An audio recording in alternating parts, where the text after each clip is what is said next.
Hello বন্ধুরা, good morning সবাইকে। Happy day dot Namita চ্যানেলে আরেকটা নতুন ভিডিওতে তোমাদের সকলকে স্বাগত জানিয়ে আজকের দিনটা শুরু করলাম। আজ কিন্তু আমার বেশ খুশির দিন। আজকে সকালের টিফিনটা বানাতেই হলো না, ছেলে নিজেই বানিয়ে নিয়েছে ম্যাগি। আজকে শুক্রবার, ছেলে বললো আমি ম্যাগি খাবো মা, তো নিজেই বানিয়ে নিয়েছে। কিন্তু গ্যাস ওভেনটা শুধু আমি ধরিয়ে দিয়েছি।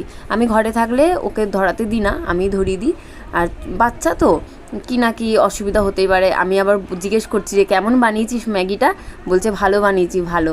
তো যাই হোক, আজকে সকালের টিফিনটা আমাকে আর বানাতে হয়নি। আর আমি কি খেয়েছি ঠিক ভুলে গেছি, কি খেলাম, মুড়ি বাতাসা জল খেয়েছি আজকে আমি। আর দুপুরবেলা আমি একটু এখানে দই দিয়ে ঘোল বানিয়ে নিচ্ছি, না লস্যি ঘোল না, তো ঘরে বানাচ্ছি পারফেক্টভাবে, ভালোই লাগবে খেতে। তো একটু ঠান্ডা জল দিয়ে দিলাম, লেবু দিয়েছি, বিটনু দিলে ভালো লাগে, তো আমি নর্মাল লবণই দিয়েছি। আর তার সঙ্গে একটু মিষ্টি মানে চিনি দিয়েছি, দিয়ে ভালো করে বানিয়েছি। আর বেশি করে দই দিয়েছি, দইটা তো কম পড়েই যাচ্ছিলো বারবার, আমি 2-3বার করে বেশি করে দই দিয়েছি। দারুণ হয়েছিল কিন্তু, তোমরা কিন্তু বাড়িতে ট্রাই করতেই পারো। আর যা গরম পড়েছে বন্ধুরা, বৃষ্টির তো নামই নেই। আমাদের কলকাতাতে বৃষ্টির নাম নিশানা নেই। আষাঢ় মাস পড়ে গেছে, তাও কিন্তু বৃষ্টির মানে দেখাই নেই। জানি না কবে থেকে বৃষ্টি শুরু হবে, একটু শান্তি পাবে সবাই। রেহাই দেখো, আবারও দই দিচ্ছি আমি, মানে বেশি করে দই দিয়ে লস্যিটা বানাবো। এতটা ভালো হয়েছিল যে বারবার তোমাদেরকে বলছি দারুণ হয়েছে, সত্যি ভালো হয়েছিল।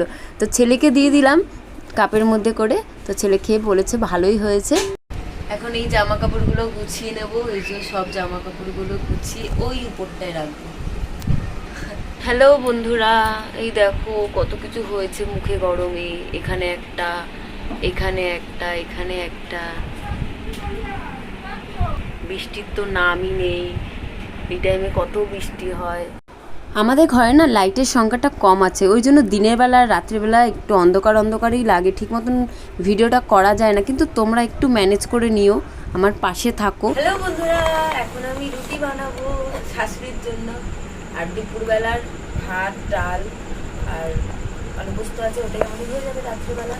এখন শুধু শাশুড়ির জন্য রুটি করবো।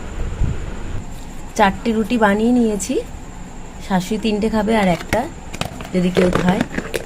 এখন আমি একটু ভাত বসাবো, আজকের জন্য না, এটা কালকের জন্য। শাশুড়ি মা বললো যে কালকে কোনো একটা পুজো আছে, তো তার জন্য আজকে ভাত করে রাখতে, কালকে নাকি পান্তা খেতে হয়।